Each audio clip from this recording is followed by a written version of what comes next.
کئی سو سال گزرنے کے بعد آج دنیا میں عبد الواحد بلگرامی کو جانتی ہے۔ کیوں جانتی ہے؟ انہوں نے زندگی گزاری اس لیے گزاری ہے، اس شان کے ساتھ گزاری ہے، الحب فی اللہ والبغض فی اللہ۔ اگر آپ نے کسی سے محبت کی ہے تو اللہ کے لیے کی ہے، آپ نے کسی سے دشمنی کی ہے تو اللہ کے لیے کی ہے، آپ نے کسی سے اگر کوئی بغض اور عداوت رکھی ہے تو اللہ کے لیے کی ہے۔ امام اہل سنن، فخر زمین و زمن، مقتدائے عارفین روزگار، سیدنا سرکار اعلیٰ حضرت امام احمد رضا خان فاضل بریلوی علیہ رحمت و رضوان اس پاک اور مقدس سرزمین کی مدح سرائی اس انداز میں فرماتے ہیں: اللہ اللہ عز و شان و احترام بالگرام، اللہ اللہ عز و شان و احترام بالگرام، عبد واحد کے سبب جنت ہے نام بالگرام، آسماں عینک لگا کر مہر و مہ کے دیکھ لے، جلوے انوار حق ہے صبح و شام بالگرام۔ بے شک نبی اکرم صلی اللہ علیہ وآلہ وسلم کی بارگاہ میں درود پاک پڑھیں: اللہم صلی علی سیدنا شفیعنا نبی اللہ وسلم، صلاۃ و سلام علیک یا رسول اللہ صلی اللہ تعالی علیہ وآلہ وسلم۔ سن 614 ہجری، یہ وہ سال ہے کہ جس سال سیدنا سرکار سید محمد جن کا لقب ہے صاحب الدعوت الصغری رضی اللہ تعالی عنہ وارضاہ عنا، آپ نے اپنی ایمانی جبلت اور ایمانی طاقت کے بلبوتے مسلمانوں کی ایک عظیم فوج کے ساتھ بلگرام شریف کو فتح فرمایا۔ سبحان اللہ۔ 614 ہجری میں بلگرام مقدس فتح ہوا، اس کے بعد آپ 31 سال اس دنیا میں باحیات رہے۔ 645 ہجری میں آپ کا وصال ہوا۔ سیدنا سرکار سید محمد رضی اللہ تعالی عنہ نے اپنے وصال سے قبل رب کی بارگاہ میں 3 دعائیں مانگی تھی: اے اللہ میری نسل قیامت تک باقی رہے، آپ نے یہ پہلی دعا مانگی تھی۔ دوسری دعا آپ نے یہ مانگی تھی: اے اللہ میری نسل کے اندر علماء دین، فاضلین، اللہ کے بارگاہ کے مقربین بارگاہ الہی پیدا ہوتے رہیں۔ سبحان اللہ۔ آپ نے تیسری دعائیں مانگی تھی: میری اولاد میں جو بھی قناعت کا راستہ اختیار کرے، اے اللہ ضروریات زندگی کی تکمیل میں اسے کسی کمی کا احساس نہ ہو۔ آپ نے یہ 3 دعائیں مانگی تھی اپنے وصال سے قبل۔ رب کی بارگاہ میں آپ کی دعا مقبول ہوئی۔ آپ کے 2 صاحبزادے حضرت سید سالار، حضرت سید عمر رضی اللہ تعالی عنہ، آپ کے دونوں صاحبزادوں سے آپ کی نسل چلے، خوب پھلے، خوب پھیلے، خوب پھولے۔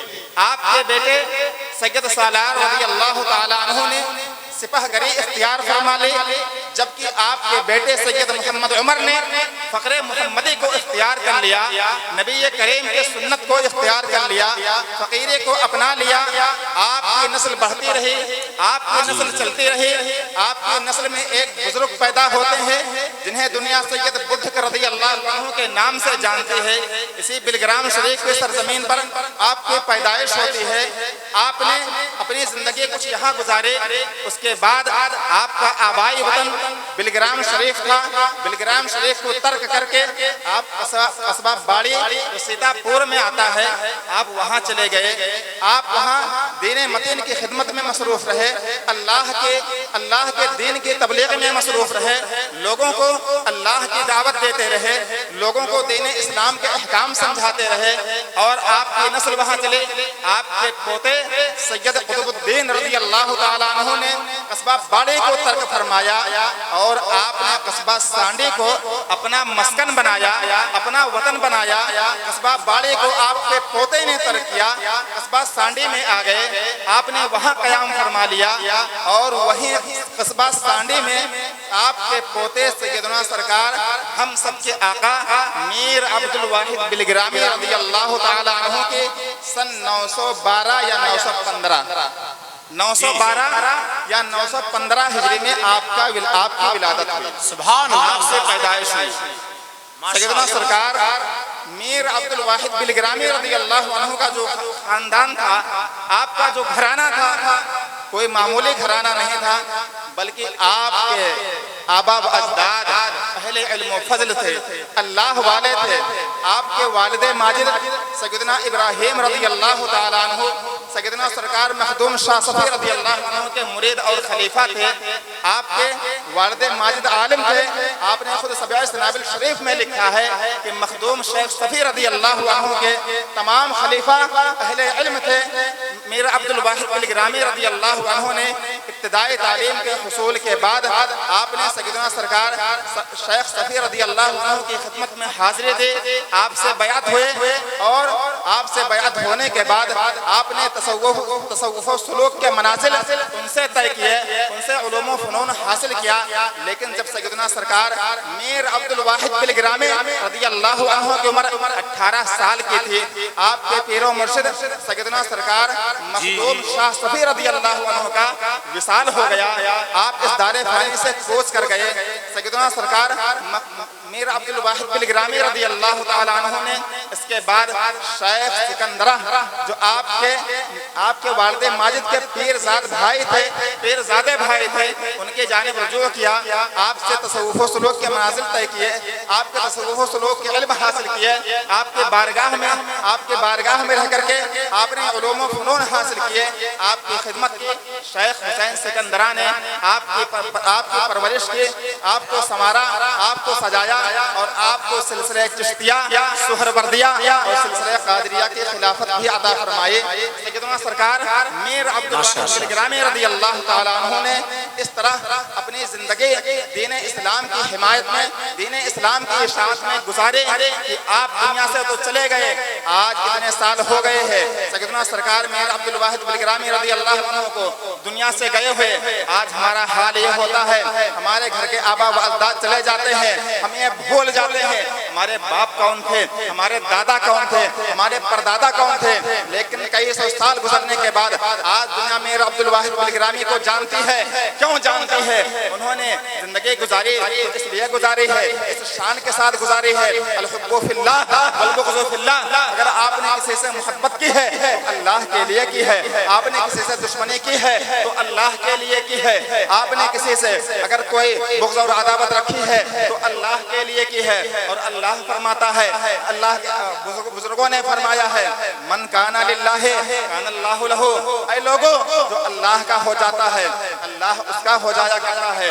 سیدنا سرکار میر عبد الواحد بلگرامی رضی اللہ عنہ کے مقام و مرتبے کو آپ سمجھنا چاہتے ہو تو امام رازی کے اس بات سے سمجھ سکتے ہیں، آپ کے ہاتھ میں لوہے کا ایک چھوٹا سا ٹکڑا ہوتا ہے، ایک ہلکا سا لوہے کا ٹکڑا ہوتا ہے، آپ ہاتھ میں لیتے ہیں، ہاتھ میں لینے کے بعد آپ اس کے ساتھ جو چاہے کر سکتے ہیں، لیکن اب آپ اسے لوہے کے ٹکڑے کو آگے کے اندر رکھ دیتے ہیں، جلتی ہوئی آگ میں ڈال دیتے ہیں، جلتی ہوئی آگ میں آپ اس کو رکھ دیتے ہیں، رکھنے کے بعد جب وہ گرم ہو جاتا ہے آگ اس میں اپنا اثر چھوڑ دیتی ہے، آگ اس میں اپنا اثر ڈال دیتی ہے۔ اب آپ کے اندر ہمت نہیں ہے اسی جلتے ہوئے لوہے کو اب آپ اپنے ہاتھ میں لے لیں، اب ہاتھ میں نہیں لے سکتے ہیں، کیوں؟ آگ کی گرمی اس میں پہنچ گئی ہے، آگ نے اپنا اثر اس میں ڈال دیا ہے۔ ایسے ہی اللہ والے اللہ اللہ کی عبادت و ریاضت کرتے رہتے ہیں، اللہ کی ذات میں فنا ہو جاتے ہیں، انوار و تجلیات الہی کے مظہر بن جاتے ہیں، اور جب کوئی ان سے ٹکراتا ہے اللہ کی دشمنی مول لیتا ہے۔ ان سے ٹکرانا مطلب خدا سے ٹکرانا ہو جاتا ہے۔ ایسے ہی لوگوں کے بارے میں اللہ کے رسول نے ارشاد فرمایا تھا، جب میرا بندہ، اللہ فرماتا ہے کہ جب میرا بندہ عبادت کے ذریعہ میرے قریب ہو جاتا ہے، میں اس کا کان بن جاتا ہوں جس سے وہ سنتا ہے، آنکھ بن جاتا ہوں جس سے وہ دیکھتا ہے، ہاتھ بن جاتا ہوں جس سے وہ پکڑتا ہے، پیر بن جاتا ہوں جس سے وہ چلتا ہے۔ یہ اللہ والے ہوتے ہیں، بلکہ اللہ والوں کا معاملہ یہ ہوتا ہے، الا ان اولیاء اللہ لا یموتون بل ینتقلون من دار الی دار۔ اے لوگوں، اللہ والے مرتے نہیں ہیں بلکہ ایک گھر سے دوسرے گھر کی طرف منتقل ہو جاتے ہیں۔ یہ اللہ والوں کی شان ہوا کرتی ہے۔ حضرات، وقت نہیں ہے، میں اپنی بات کو یہیں پر ختم کرتا ہوں۔ جب یہ اللہ والوں کی شان ہے تو میرے نبی کی شان کیا ہوگی؟ جب ان کے گدا بھر دیتے ہیں شاہان زمانہ کے جھولے، محتاج کا جب یہ عالم ہے، مختار کا عالم کیا ہوگا؟ تو زندہ ہے واللہ، تو زندہ ہے واللہ، میرے چشم عالم سے چھپ جانے والے۔ السلام علیکم۔